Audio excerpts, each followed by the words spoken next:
Buenos días, mis queridos hermanos, Dios les bendiga a todos. Amén. Bueno, ya me puse a dar una bienvenida, no sé que venía a la Lourdes, que decía, no la veía, pero venga a ver, la bienvenida, no sé qué más.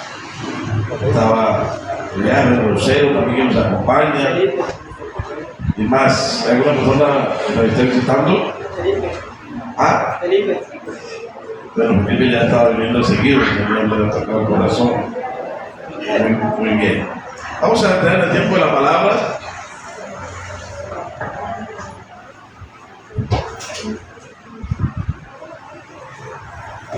Vamos a ver nuestra Biblia, es un pasaje muy conocido. Está en la segundo, porque es el Antiguo Testamento. Segundo libro de Crónicas, capítulo 7, el versículo 14. ¿Ven? ¿Ven, hermanos? ¿Cuántos están aquí? Levanten la mano. Acuérdense que hay que estar espiritual, no encuentro. No sé si el cuerpo, pero el espíritu está por allá. No, hermanos. Venga con todo su ser para alabar al Señor, con todo nuestro ser para escuchar su palabra. Amén.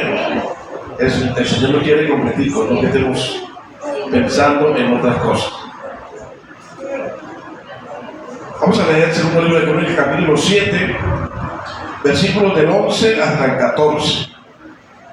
Segundo libro de Crónicas, capítulo 7. El hermano Don Pacífico nos dijo el domingo pasado que algunos varones estuvimos castigados el fin de semana pasado, porque la esposa no estaba, ¿cierto? Pero ya creo que le levantaron el castigo, ¿cierto? Bueno, segundo libro de Crónicas 7, versículos 11 y 14. Vamos a leer todos juntos este pasaje sobre el cual va a estar basado la enseñanza. Segundo de Crónicas 7, versículos 11 al 14. ¿Listos? Leamos todos, hermano, por favor, quiero escuchar, y el Señor también quiere escuchar su voz. Leamos. Terminó pues Salomón la casa de Jehová y la casa del rey, y todo lo que Salomón se propuso hacer en la casa de Jehová y en su propia casa fue prosperado. Y apareció Jehová a Salomón de noche y le dijo: yo he oído tu oración y he elegido para mí este lugar por casa de sacrificio. Si yo cerrara los cielos, si mandara la langosta que consuma la tierra, o si enviara pestilencia a mi pueblo, si se humillara mi pueblo, sobre el cual mi nombre es invocado, y orar y buscar mi rostro, y se convirtiera en sus malos caminos, entonces yo oiré desde los cielos y perdonaré sus pecados y sanaré su tierra. ¿Cuántos dicen amén? Regularmente leemos un solo versículo, ¿cierto? Ustedes que lo sabemos. Y a veces no leemos o no sabemos el contexto del cual viene, ¿cierto?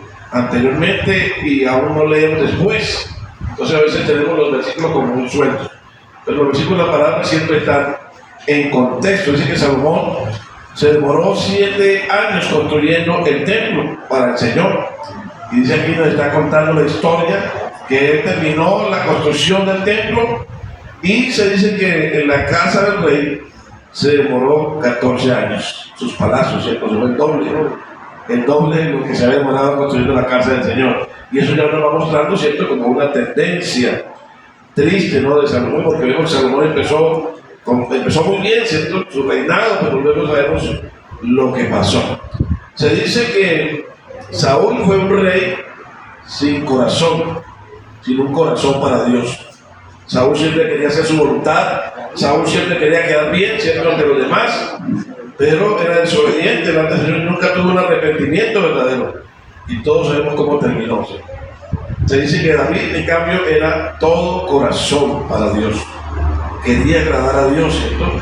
Entonces ahora que David era el hombre que conforme al corazón de Dios, a pesar de que pecó, ¿cierto? Porque todos, ¿cuántos estamos aquí pecamos? Todos le fallamos a Dios, ¿cierto? A veces juzgamos a los personajes bíblicos, pero todos fallamos, ¿cierto? Y se dice de Salomón que fue un hombre que tuvo medio corazón para el Señor. Un tiempo, ¿cierto?, estuvo ahí pegado a Dios, buscando a Dios, pidiendo sabiduría, entendimiento, queriendo agradarlo, pero ustedes saben que en su vejez se apartó del Señor. Y tenemos una esperanza que se salvó, porque al final de Eclesiastés él escribe más palabras. El tema de esta mañana entonces es la receta de Dios para los días de crisis. La receta de Dios para los días de crisis. Sé que a la semana le vamos a dar enseñanza porque siempre les gustan las recetas, ¿cierto? Y a veces estamos guardando recetas, pero hoy en día más por internet, ya es mucho más fácil. Algunas mujeres que se casaron sin saber cocinar, ¿cierto? A través de internet, ellas buscan, ¿cierto? Y hacen muchas cosas, ¿cierto? Hoy en día hay muchas facilidades. Pero también, ¿cierto? Dios tiene una receta para que nosotros podamos enfrentar las crisis que vienen a nuestra vida. ¿Cuántos quieren saber esta receta del Señor? Es una receta de Dios, ¿cierto? O sea, es la más importante, ¿cierto? Para los días de crisis. Un hermano me dijo un día, pastor, un profesor del tema de crisis, digo, nosotros no estamos en crisis, nosotros estamos en Cristo. Pero sí, ¿cierto? Los cristianos pasamos crisis. ¿Cuántos han pasado crisis en sus vidas? ¿Qué están pasando? Y pasarán, ¿cierto? Pasaremos, pues, ¿no? Es un proceso aquí mientras estemos en la tierra. Entonces, ¿cómo es el tema, hermanos? La receta de Dios para los días de crisis. Como les decía entonces en estos textos que acabamos de leer, versículos, vemos que Dios se le apareció a Salomón de noche. Salomón había hecho una fiesta de inauguración del templo, había consagrado el altar para Dios, había hecho cosas tremendas. Y dice que Dios respondió, porque Dios se agradó de todo lo que habían hecho y descendió fuego del cielo, ¿cierto? Sobre el altar. Había unos cuantos sacrificios presentó Salomón. ¿Y sabe qué pasó? Que los sacerdotes ni siquiera estaban allí, ¿cierto? No podían ministrar por la tremenda presencia de Dios, ¿cierto? Que estaba en ese lugar. Entonces Dios dijo que iba a ponerse en su presencia en ese lugar, en ese templo, en esa casa. Y luego Dios se le aparece a Salomón de noche, después de que él había hecho este lanzamiento del templo, y le declaró a Salomón algo muy interesante, algo muy impactante, ¿cierto? Que nos recuerda, hermanos, que de todas las cosas que vivimos, todas las cosas que nos suceden en la vida, todo lo que nos pasa, Dios tiene el control. ¿No dicen amén? Yo sé que eso no es muy consolador, que estamos pasando pruebas, ¿eh? Sí, pero uno dice, sí, yo sé que tiene el control, pero mire lo que está pasando. En el versículo 13, ¿cierto? Antes del versículo 14, que no sabemos, ahí encontramos, ¿cierto? Esa declaración del Señor acerca de que Él tiene el control de todas las cosas. Dice, si yo cerrare los cielos, ¿cierto? Dice el Señor, para que no haya lluvia, y si mandara la langosta que consuma la tierra, o si enviare pestilencia a mi pueblo, ¿cierto? Entonces Dios tiene el control. ¿Cuántos dicen amén? A veces estamos reprendiendo al diablo, pero Dios está en control. Nada de lo que pasa, nada de lo que nos sucede se le ha escapado a Dios de las manos. Si sucede es porque Dios las permite. ¿Cuántos dicen amén? ¿Cuántos dicen amén? Entonces, el texto menciona varias cosas, ¿cierto? ¿Qué menciona el versículo 13? ¿Qué menciona? Menciona sequía, ¿cierto? En vez de lluvia, sequía. ¿Qué más menciona? Langostas. ¿Qué más menciona? Pestilencia, ¿cierto? Eso no es nada agradable. ¿Cómo lo podemos traducir hoy, ¿cierto? Porque esto era una nación, un pueblo que era más del campo, más agrícola, ¿cierto? Ellos vivían de la lluvia, ellos vivían de que la lluvia viniera a su tiempo. Pero ¿cómo traducimos hoy la sequía, las langostas, la pestilencia? Bueno, se puede traducir, digamos, en crisis financieras. ¿Hemos enfrentado crisis financieras? Creo que todos estamos acá hemos enfrentado en esos momentos, ¿cierto? O quizás algunos estén enfrentando en este momento. Y nos habla también de crisis emocionales. ¿Cuánto ha pasado crisis emocionales? Todos tenemos una historia para contar, ¿cierto? Crisis de salud, enfermedades que vienen a nuestros cuerpos. Crisis en la familia, crisis familiares. Crisis en el matrimonio. En eso, ¿cierto? Podemos resumir o traducir la langosta, la sequía, la pestilencia. Pero en ese mismo texto, versículo 13, ¿cierto? Podemos ver que el Señor le dio unas palabras. Vamos a ver, me pasa aquí perdón, en ese texto no, en el siguiente, ¿cierto? Versículo 14, el Señor nos da a nosotros, o le dio en aquel tiempo a Salomón, la receta de Dios para enfrentar los tiempos de crisis que vienen en nuestras vidas, que vendrán, ¿cierto? O que estamos pasando. Ahora, hermanos, desafortunadamente, ¿qué es lo que sucede? Que muchos cristianos, muchos de nosotros, en los tiempos de crisis, ¿qué es lo que hacemos? No tomamos en cuenta la palabra de Dios, no tomamos en cuenta la receta de Dios. ¿Qué hacemos en la crisis nosotros? Empezamos a escuchar las voces de los amigos y entonces, ¿cierto?, seguimos, ¿no?, los consejos de esos amigos, los consejos humanos, ¿cierto?, los consejos de la familia, los consejos de los parientes, los consejos de los compañeros de trabajo, etc. Y Dios nos dice, por eso es que no salimos de la crisis, porque no queremos hacer las cosas a la manera de Dios, sino no estamos usando la receta de Dios, sino que humanamente estamos queriendo solucionar nuestras crisis. ¿Cuántos dicen amén a eso? Aunque a veces no lo queremos reconocer, ¿cierto? Ahora, hermanos, no es que la crisis que estemos pasando, que usted esté pasando, o que haya pasado, que yo también esté pasando, no es que la crisis no se pueda resolver. No es que Dios no quiera ayudarnos, no es que Dios nos haya abandonado, sino que la realidad, ¿cuál es?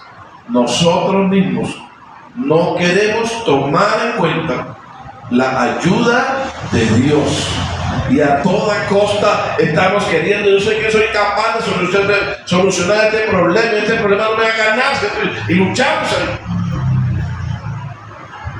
En Romanos capítulo 10, versículo 1, Dios habló acerca del pueblo de Israel, ¿cierto?, que vivía esta situación. En sus crisis no buscaban a Dios, sino que buscaban otras cosas.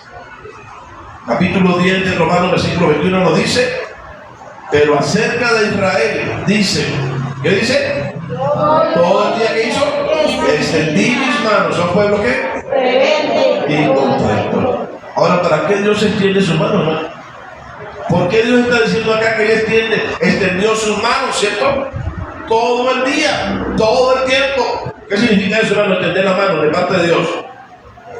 ¿Para qué extender sus manos? Para ayudarnos, ¿cierto? Para traer respuesta, para solucionar. Pero el pueblo, ¿cómo era? Un pueblo rebelde y un pueblo contradictor, ¿cierto?, que le gustaba llevar la contraria. Podemos decir, ¿cierto?, que Israel le podemos colocar el apellido Contreras, ¿cierto? Hay gente que es Contreras, le gusta llevar siempre la contraria, ¿cierto? Y hay gente que le gusta siempre, ¿cierto?, es tan contradictorio, es algo, ¿cierto?, que le gusta siempre ir en contra, ¿cierto?, de la corriente, que si se ahoga, toca buscarlo río arriba y no río abajo, ¿cierto?, porque siempre va en contra de la corriente. Espero que aquí no haya ninguno de esos hermanos, ¿cierto? O hermanos también de la familia Zapata, en la que no ganan la empata, pero nunca pierden, ¿cierto? Muchas veces, hermanos, ¿cierto?, somos contradictores contra el Señor mismo. ¿Cuántos dicen amén? Espero que no haya ninguna mano familia Zapata de origen, ¿cierto? Entonces quiero, a través de la palabra, que veamos, hermanos, en esta mañana, en qué consiste la receta de Dios para los días de crisis. ¿Cuántos quieren saber la receta del Señor? Muy bien. Eso no lo puede hacer al almuerzo, ¿cierto?, sino en todo tiempo. ¿Cuántos dicen amén? La primera cosa, ¿cierto?, el primer ingrediente para la receta de Dios para los días de crisis es lo que dice segundo de Crónicas 7:14. ¿Qué es? ¿Qué dice? Entonces, ¿cuál es la receta de Dios? La primera, un corazón, ¿cierto?, humillado delante del Señor, ¿cierto? Primer ingrediente importante, un corazón humillado delante del Señor. Y el Señor dice, ¿cierto?, es condicional. Dice, si se humillare mi pueblo, ¿cierto? Si mi pueblo se humilla, va por buen camino, ¿cierto? La receta va, ¿cierto?, a ser buena. Pero tenemos que humillarnos, ¿cierto? Entonces, tenemos que reconocer, hermanos, que una de las principales causas por las cuales nuestra vida está en crisis, ¿cuál será, mis queridos hermanos? ¿Cuál será? Si tenemos que humillarnos, ¿qué es lo que tenemos? Orgullo. ¿Qué más? ¿Cómo se llama? Soberbia, ¿cierto?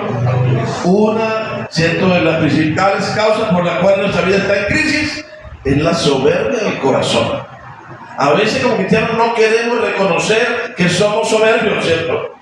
No queremos. ¿Quién es el soberbio? Cuando usted y yo no reconocemos nuestros errores, eso se llama ¿qué? Soberbia, ¿cierto? Sabemos que estamos equivocados, pero no queremos reconocer. Cuando muchas veces tenemos actitudes equivocadas, ¿cierto? Y nos cuesta tanto reconocer que le echamos la culpa a la otra persona. Hay gente así, ¿cierto? ¿Eso es qué?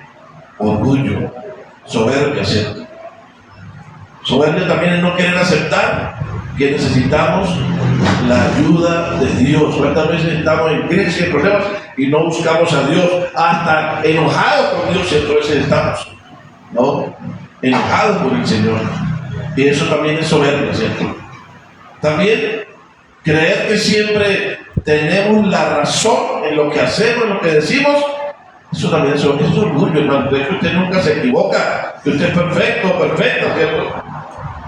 Eso es orgullo, porque todos nos equivocamos, como dice una famosa canción, ¿cierto? Y también cuando nosotros menospreciamos a los demás, miramos a los demás por encima del hombro, eso también se llama soberbia y se llama orgullo. Es por eso, hermanos, que el Señor nos dice estas palabras. Si quieres que te ayude, ¿qué dice el Señor? ¿Qué hay que hacer, hermanos?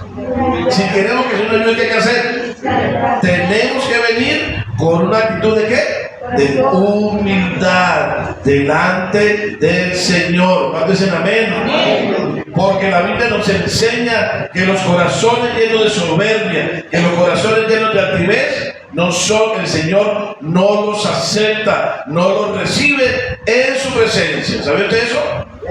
Todos lo sabemos, ¿cierto? ¿Dónde lo dice? Salmo 138, 6. A veces no sabemos otros salmos, pero a veces estos no, ¿cierto?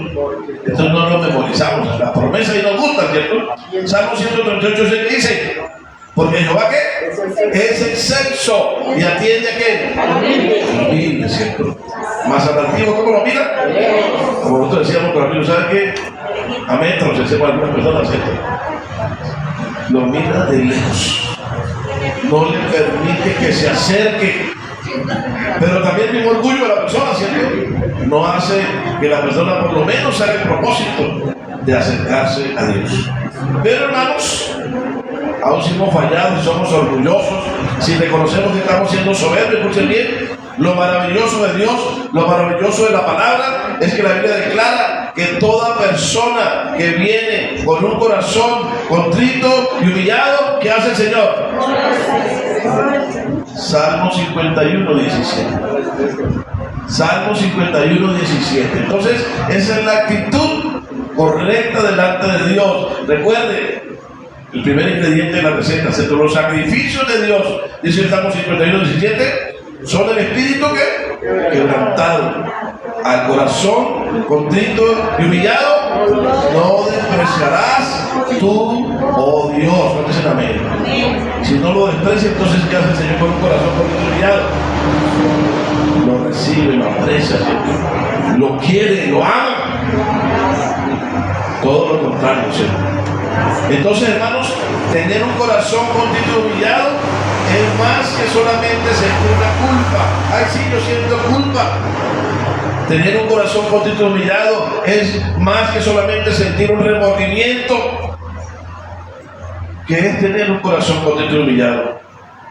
Es verdaderamente, hermanos, reconocer nuestro pecado. Es verdaderamente reconocer nuestros errores. Es buscar la ayuda de Dios con humildad y un corazón arrepentido. ¿Cuántos dicen amén? Eso es tener un corazón ¿qué? Humillado, ¿cierto? Contrito y humillado. Y mis hermanos, tenemos que reconocer algo muy importante, que en tiempos de crisis, ¿cuál es la mejor decisión entonces, hermanos? Si vamos en este contexto, ¿cuál es la mejor decisión que hemos tomado en tiempo de crisis? Humillarnos delante de quién? Delante de Dios, ¿cierto? Delante de la presencia del Señor. ¿Cuántos dicen amén? Amén. Vamos a ver un pasaje de la Biblia que es tremendo, ¿cierto? Que a veces nos sorprendemos de lo que nuestra humillación de Dios puede hacer. Eso está en el segundo libro de Crónicas, capítulo 33. Casi al final del libro. Segundo de Crónicas 33. Versículos del 10 hasta el 13. Miren lo que dice la palabra. Segundo de Crónicas 33, versos del 10 al 13 dice: y habló Jehová a Manasés y a su pueblo. ¿Más ellos qué hicieron? ¿Cómo se llama eso? Soberbia, ¿cierto? Cuando Dios nos habla, escuchen bien, eso también es soberbia. Cuando Dios nos habla algo y nosotros nos hacemos los de la oreja cocha, ¿cierto? O nos sienta por un oído, ¿cierto? Y como que no escuchamos. ¿Y qué pasó? Por lo cual Jehová trajo contra ellos los generales del ejército del rey de los asirios, los cuales aprisionaron con grillos a Manasés y atado con cadenas. Manasés era el rey, ¿no es cierto? Lo llevaron a Babilonia. Miren lo que dice: mas luego que fue puesto en angustias, ¿qué hizo? Oró a Jehová su Dios. ¿Cómo oró? Humillado grandemente en la presencia del Dios de sus padres. Y habiendo orado a él, fue atendido. ¿Cuántos dicen amén? Pues Dios oyó su oración. ¿Y qué hizo? Lo liberaron allá, ¿cierto? Donde estaba preso. Y lo trajeron a Jerusalén, lo restauró a Jerusalén, a su reino. ¿Cuántos dicen amén? Recuperó el reino. Miren lo que puede hacer la humildad. ¿Y qué pasó? Entonces reconoció Manasés que Jehová era Dios. ¿Cuántos dicen amén? Ya no dejó de lo que el Señor le hablaba, no escuchaba, sino que ahora reconoce, ¿cierto? Que Dios, qué tremendo, ¿cierto? Manasés, este hombre pecaminoso, pecador, ¿cierto? Fue llevado cautivo a Babilonia y cualquier hecho, ahí va a morir, ¿cierto? Pero ¿qué pasó allí cuando estaba atado con cadenas, con grillos? Dice la Biblia que cuando estaba en angustia, ¿qué hizo?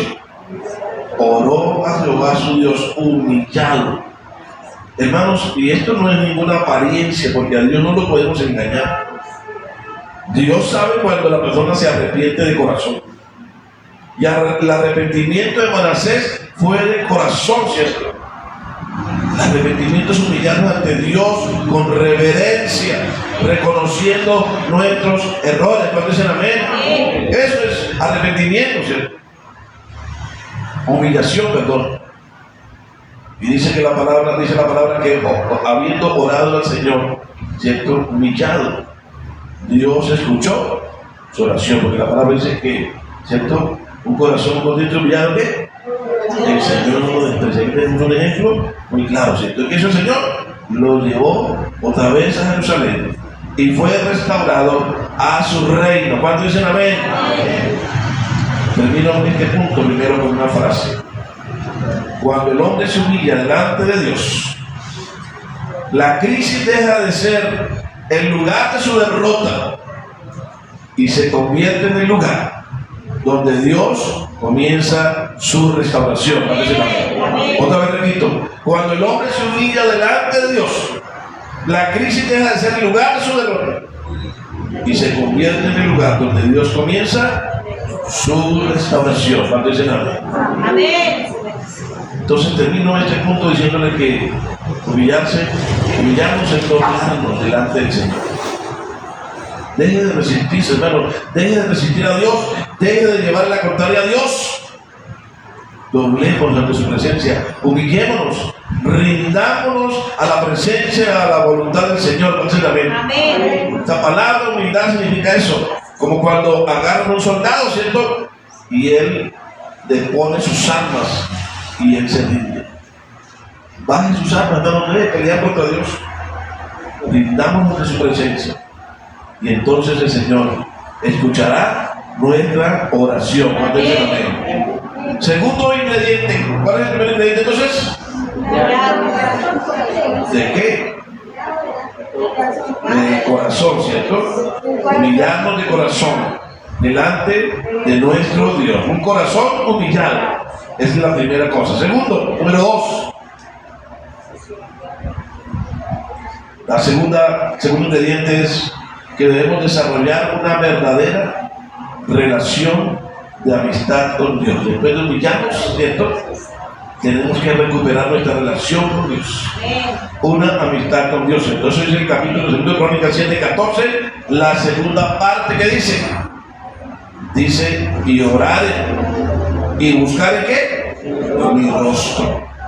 Esto nos habla, ¿cierto?, de desarrollar una verdadera relación de amistad con Dios, orar a Dios y buscar a Dios, ¿cierto? Nos habla de una relación con Dios. Ahora, hermanos, tenemos que comprender algo muy importante para nuestra vida cristiana. Dios no solamente permite las crisis de nuestra vida para quebrantar la soberbia de nuestro corazón. Dios también permite las crisis de nuestra vida, ¿sabe para qué? Para que nuestro corazón de verdad, se acerque a Dios, para que nos acerquemos a Dios. No solamente es, ¿cierto?, para quebrantar la soberbia, es para que nos acerquemos a Él, es para que seamos amigos de Dios, es para que tengamos comunión con Dios. Así que si en estos tiempos de crisis están pasando, están viviendo, en los cuales verdaderamente, ¿qué tenemos que aprender, hermanos, en los tiempos de crisis? Tenemos que aprender a darle valor a las cosas espirituales, porque a veces en el tiempo de crisis nos ponemos en afanes, en carreras, queriendo solucionar las cosas a nuestra manera, y no le damos valor a lo espiritual, que es lo más importante, ¿cierto? Que es lo más importante. ¿Qué es lo espiritual? ¿De qué hablamos de lo espiritual? Pero hay que darle, en la crisis, hay que darle valor a la oración. ¿Cuántos dicen amén? ¿Estás pasando crisis y no estás orando?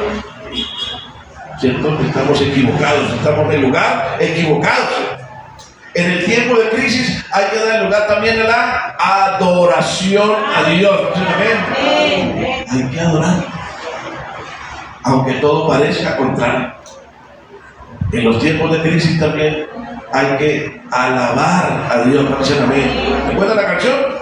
Alabar a Dios cuando las cosas salen bien. Qué bueno es, ¿cierto? Alabar a Dios cuando en la vida no hay problema. Decía la canción. Qué cosa tan buena, ¿cierto? Pero la canción también decía, pero yo le alabo dentro del quebranto. ¿Cuántos dicen amén? ¿Cuántos dicen amén? Estás en quebranto, estás en aflicción, estás en crisis. Alabe a Dios. ¿Cuántos dicen amén? Como dice la canción. Alaba a Dios. Amén. Amén, hermanos. Hay que alabarlo en el desierto. No esperen a salir del desierto para alabar al Señor. El Señor quería que el pueblo de Israel fuera y le adorara. ¿Dónde? En el desierto. Y para eso tienen que salir de Egipto, ¿cierto? Para adorarlo en el desierto. También, a veces en las crisis no le damos valor al altar familiar. Se ha archivado, se ha dejado a un lado, ¿sí? Aunque estés pasando crisis, no descuides el altar familiar. ¿Cuántos dicen amén? No lo descuides. Tiene que continuar, tiene que ser constante también. En los tiempos de crisis no valoramos el congregarnos, entonces dejamos de congregarnos. ¿Para qué voy a la iglesia? Como decía el salmista, mientras la gente me dice, ¿y dónde es que está su Dios? Ese Dios que usted tanto habla, ¿sí? Y en vez de acercarnos a Dios, nos alejamos de Dios en las crisis, como el enfermo, ¿cierto? Cuando uno conoce una verdad, no quiere comer. ¿Y qué hay que hacer? Ay, no hay que dejarlo porque no quiere comer, ¿cierto? ¿Qué hay que hacer? Ahí es cuando necesita comer, ¿cierto? Aunque no tenga ganas. Cuando yo de muchacho me enfermaba en la casa y no comía, ¿verdad? Mi mamá se preocupaba. Porque me enfermaba y enfermo, yo comía, ¿cierto? Pero el día que ya no comía, si está enfermo de verdad, siempre. Entonces, hermanos, no descuidemos el área espiritual, valoremos todo lo espiritual de nuestra vida. Si están pasando crisis, ¿cuántos dicen amén? Aunque estén pasando problemas, congrégate con constancia y verdaderamente desarrollemos una verdadera amistad con Dios. ¿Cuántos dicen amén? Eso es lo que Dios quiere, que nos acerquemos a Él. Job, ¿cierto? Capítulo 22, versículo 21, nos hace un llamado al Señor a esto, ¿cierto? En Job 22, 21 dice, vuelve ahora en amistad con Él. ¿Y qué dice? ¿Y tendrás qué? ¿Qué tendríamos, hermanos, si volvemos a amistad con el Señor? Paz, ¿cierto? ¿Cuánto necesitamos la paz de Dios en este momento? Y por ello, ¿qué pasa? Te vendrá bien, ¿cierto? Hasta con ñapa bien. ¿Cuánto dicen amén? Miren, hermanos, aquí la palabra original, ¿cierto? De amistad con Dios. La palabra original en el griego es la palabra asakán. ¿Y saben cuál es la idea que tiene esa palabra? Asakán, que es amistad, viene de la idea de habitar juntos. Habitar juntos, ¿cierto? Con Dios. Como el Salmo, ¿qué? ¿Cuál Salmo dice eso? A ver. 139, ¿cuál otro más? Muy bien, hay otro más que lo citamos y lo conocemos mucho de memoria. El 91, ¿cierto? Dice que habita. O sea, que tiene amistad con Dios, no dice amén. Esa es la idea, ¿cierto? El que habita, el que tiene comunión con Dios, ese goza de todo el Salmo 91, de la protección de Dios, ¿cierto? Tiene la idea también no solamente de habitar juntos, tiene la idea de asociarse íntimamente. ¿No dicen amén?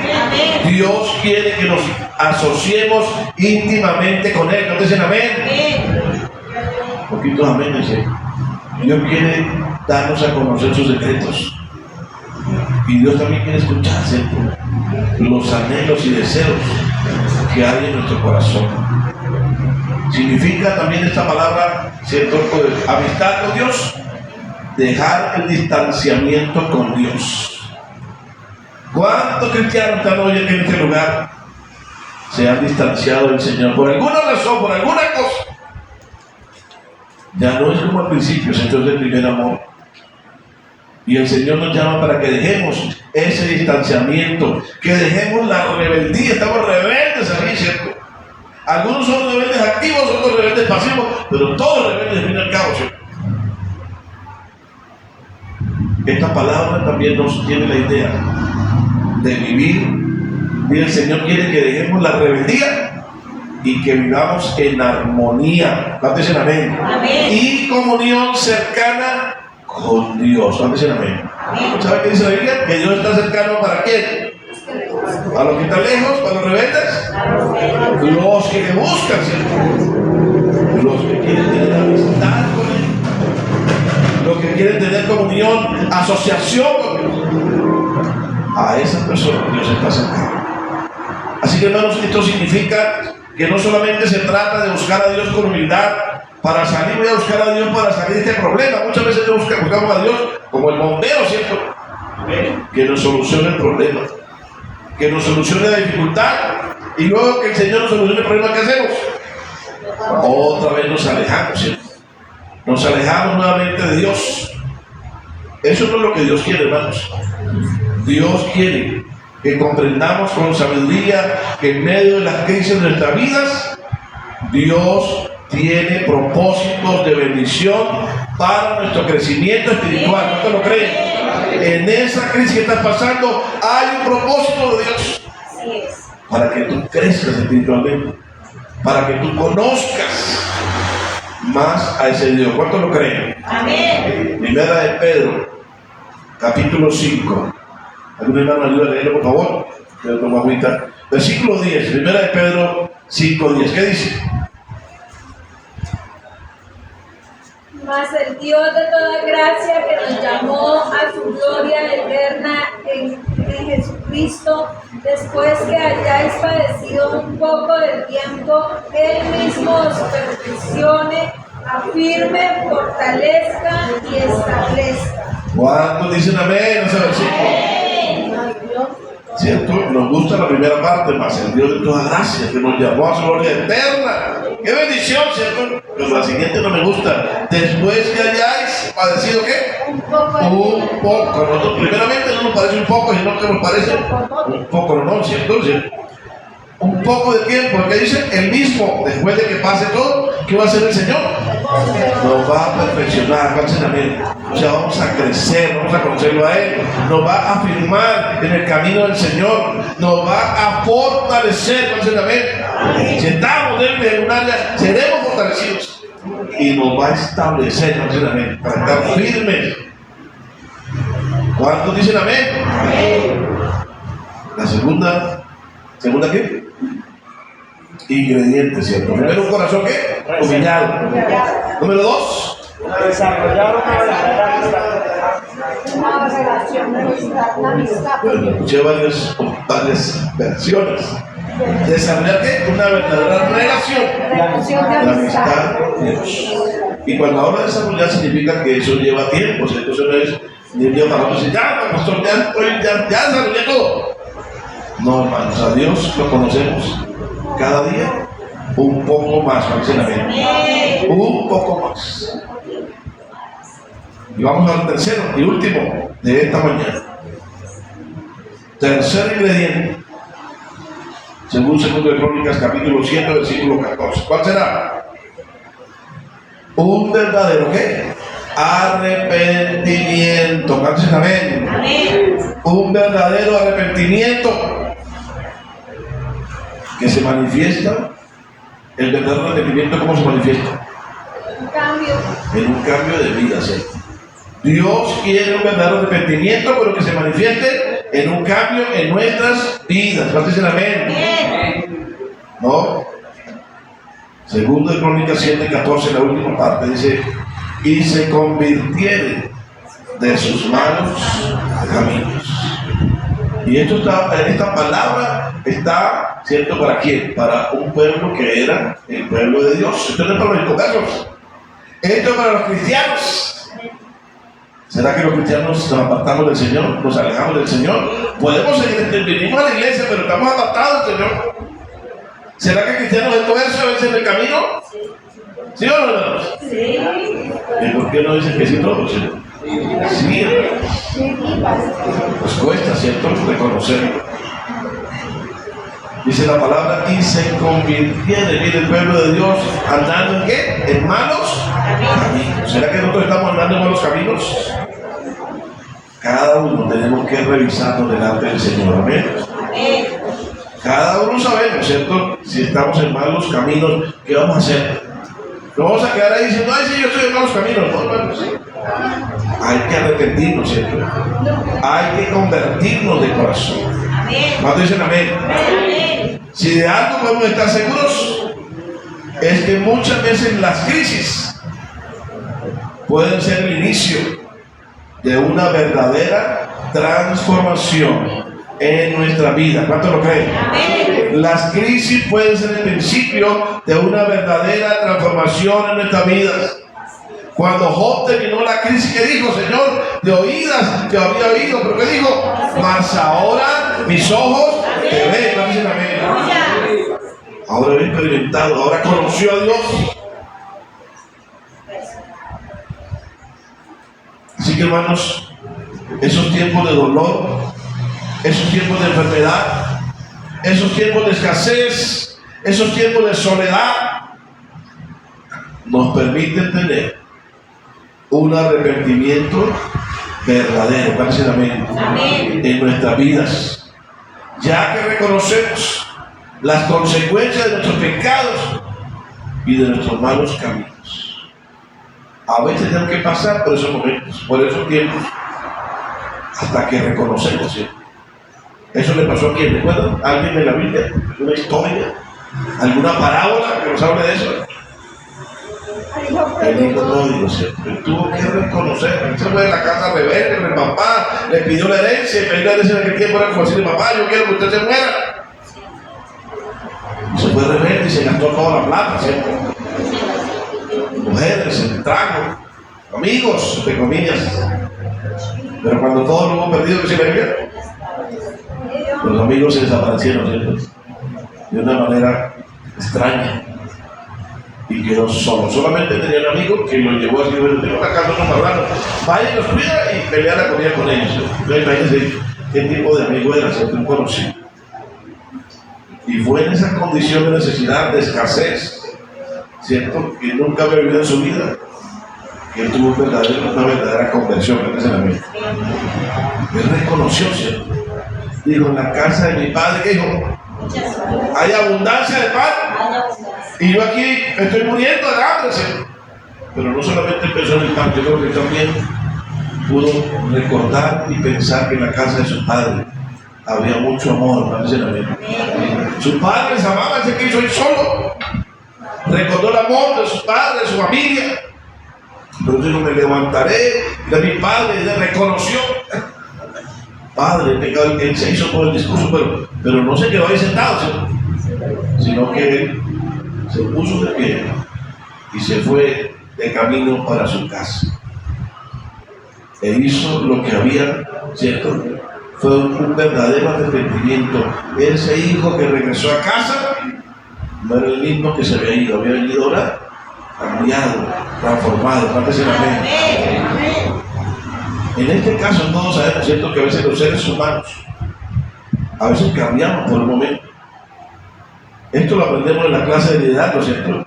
Algunas personas, ¿cierto?, vienen a la iglesia, se enamoran de una muchacha de la iglesia y comienzan a venir. Se hacen los cristianos, ¿cierto?, cantan y eso, y tienen cambios, dejan de tomar, y la muchacha se emociona, y el pastor, miren, no me está cambiando, hasta que logra su objetivo, ¿cierto? Y luego después, ¿qué pasa? Vuelve a la misma condición, ¿cierto? Y empeora muchas veces, porque son cambios externos, ¿cierto?, que buscan un propósito. El verdadero cambio en nuestra vida de transformación solamente lo puede hacer Dios. Nosotros no podemos cambiarnos a nosotros. Y el verdadero cambio lo aprendemos, ¿cierto? Es interno, comienza es de adentro, perdón, de afuera. Sí, perdón, de adentro hacia afuera. El humano es de afuera hacia adentro. El cambio que Dios hace, que es verdadero, ¿sí?, es de adentro hacia afuera. Cámbiese la mente.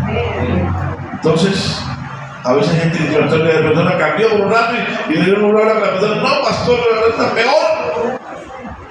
Porque no fue un cambio de Dios, ¿sí?, sino un cambio de nombre. Entonces, hermanos, debemos reconocer las consecuencias de nuestros pecados, de nuestros malos caminos. Si queremos que verdaderamente Dios bendiga nuestras vidas, es decir, que Dios nos respalde, que Dios nos prospere, que Dios nos sostenga, que Dios nos defienda. ¿Qué hay que hacer si queremos todo eso, hermanos? ¿Qué hay que hacer? Se me distrajeron, ¿cierto? ¿Qué hay que hacer? ¿De qué venimos hablando? ¿Seguir los malos caminos? ¿Es cierto? No podemos seguir nuestros malos caminos si queremos que Dios nos bendiga.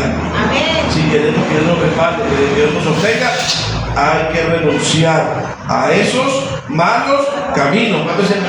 Cuando nos convertimos al Señor, el corazón de nuestro arrepentimiento, entonces el Señor dice, en el versículo 14 dice, entonces el Señor que dice, yo oiré de los cielos y perdonaré sus pecados. ¿Y qué más? Y sanaré su tierra. ¿Cuándo dicen amén? Amén. Cuando hay un verdadero arrepentimiento en nuestras vidas, los obstáculos que impedían la bendición de Dios son quitados, hermanos. Y entonces no hay nada que detenga la bendición de Dios. ¿Sabe qué es lo único? ¿Quién es el único que puede detener la bendición de Dios sobre mi vida? Usted mismo. Yo mismo. Le echamos mucho la culpa al diablo, ¿sí? Pero nosotros somos los únicos. Porque cuando Dios está determinado a bendecirnos, no hay nadie que pueda pedirlo. ¿Cuántos lo creen? Amén. Por eso es que hay que examinar nosotros qué es lo que está pasando. ¿Por qué no fluye? ¿Por qué los cielos no se abren? ¿Por qué está pasando lo que está pasando? Eso no es casualidad. Hay que mirar lo que estamos haciendo. Y nosotros conocemos la palabra, sabemos qué es lo bueno que estamos haciendo y qué es lo malo. Y entonces, ¿qué hay que hacer? Pues arrepentirnos, ¿cierto?, delante del Señor. Tener un cambio de actitud. No solamente decir, ya me arrepiento, y no. Se debe demostrar, ¿cierto?, con acciones, con actitudes de cambio, ¿no?, para que realmente el Señor mire el corazón y entonces crea en ese arrepentimiento que es verdad. Recuerde que no, el arrepentimiento nuestro no es para convencer al hombre. Nuestro arrepentimiento debe convencer a quien, a Dios. Dicen amén. Recuerden lo que le pasó. Hablamos de quién, del rey aquel, ¿cierto? Que fue llevado para él, se arrepintió y se humilló delante del Señor y oró, y el Señor lo escuchó, ¿cierto? Y lo restauró. ¿Cuántos dicen amén? Entonces, hermanos, hay una frase, una última frase, este tercer punto, que nos dice que el verdadero arrepentimiento no consiste solamente en pedirle con lágrimas en nuestros ojos a Dios que cambie nuestra situación. Eso no es el verdadero arrepentimiento, ¿cierto? El verdadero arrepentimiento consiste en estar verdaderamente dispuestos a cambiar nosotros, a cambiar nuestro camino, a cambiar nuestro corazón, a cambiar aquellas cosas que no están bien en nuestra vida. Eso es el verdadero arrepentimiento. ¿Cuántos dicen amén? Les dije estos días, siento que Dios, cuando Dios le envió un mensaje al pueblo de Nínive con Jonás, dijo que si no se arrepentían en 40 días, iba a destruir esa nación, esa ciudad. Y ellos se arrepintieron de corazón, ¿sí? Dice la Biblia que vio Dios lo que hicieron. Y se arrepintió Dios de lo que había dicho que iba a hacer y no lo hizo. Porque podemos engañar a la gente con arrepentimientos falsos, pero a Dios no lo podemos engañar, hermanos. Amén, hermanos. Amén. Concluyo esta mañana la palabra, esta enseñanza, diciéndole que cuando lleguen los días de crisis, si no han llegado, no huyamos, no huyamos de la presencia del Señor, porque a veces en la crisis nos alejamos de Dios, huimos de Dios. Algunos en la crisis se van, se cambian de ciudad, se quieren del país, porque piensan que el problema es el país, la ciudad. No, donde usted vaya, la crisis irá con usted. Hay algo que Dios quiere decirnos, hay algo que Dios quiere hablar con nosotros. ¿Qué hay que hacer, hermano, para la crisis? ¿Qué hay que hacer? Humillarnos delante del Señor. Amén. Número 2, ¿qué hay que hacer? Acercarnos a Dios, tener comunión con Dios, tener relación con Dios. Y número 3, apartémonos, ¿cierto?, de todo mal camino en el cual estamos andando, porque cuando un corazón se humilla, busca a Dios y se arrepiente de verdad, la crisis puede convertirse en el escenario donde Dios va a comenzar una nueva obra en nuestra vida. Padre, amén. La crisis no va a durar para siempre. Recuerden, las crisis también tienen fecha de vencimiento. Padre, amén. Pero es importante que las aprendamos a enfrentar. Es importante que tenemos que humillarnos, nos humillemos ante Dios. Si estamos alejados, que nos acerquemos a Él. Y entonces Dios va a comenzar una nueva obra. ¿Cuántos dicen amén? ¿Qué pasó con el hijo pródigo cuando llegó a casa y le dio a su padre el discurso que había preparado? No lo dejó terminar, ¿cierto? ¿Qué dijo el papá? Traigan, ¿cierto?, zapatos nuevos, porque él venía descalzo, con sus pies apoyados de tanto caminar. Traigan vestidos nuevos, que venían con sus vestidos rotos. Traigan el anillo, ¿cierto?, que significaba que nuevamente él entraba en la herencia. Por eso es que el hermano mayor estaba bravo. ¿Y qué más? Dijo, y hagamos una fiesta. ¿Cuántos se ven? Ese becerrito que estamos allá, que está engordadito, mátenlo. Porque el hijo que estaba perdido ha regresado. ¿Cuántos dicen amén? Ha revivido. ¿Cuántos dicen amén? Así hace nuestro Dios cuando nos volvemos a Él. Así nos recibe el Señor con los brazos abiertos. ¿Cuántos dicen amén? No sigas huyendo del Señor en la crisis. Acércate al Señor. La receta de Dios para la crisis no es huir de Dios, es volvernos a Él. ¿Cuántos dicen amén? Y abrazarnos a Él. Y agarrarnos de la mano a Él, ¿cierto? Y no soltarlo. ¿Cuántos dicen amén? Y recuerda al final, ¿cierto? Si lo hacemos, entonces nuestra vida no está en crisis. sino que nuestra vida es en Cristo, hace la vida. Nuestra vida no está en crisis, sino en Cristo, como dijo el apóstol Pablo. Y entonces puedo decir, todo lo puedo en Cristo, porque Él me fortalece, aún en las crisis. Le invito a usted Colombia en pie esta mañana. Amén. Y amén. Yo soy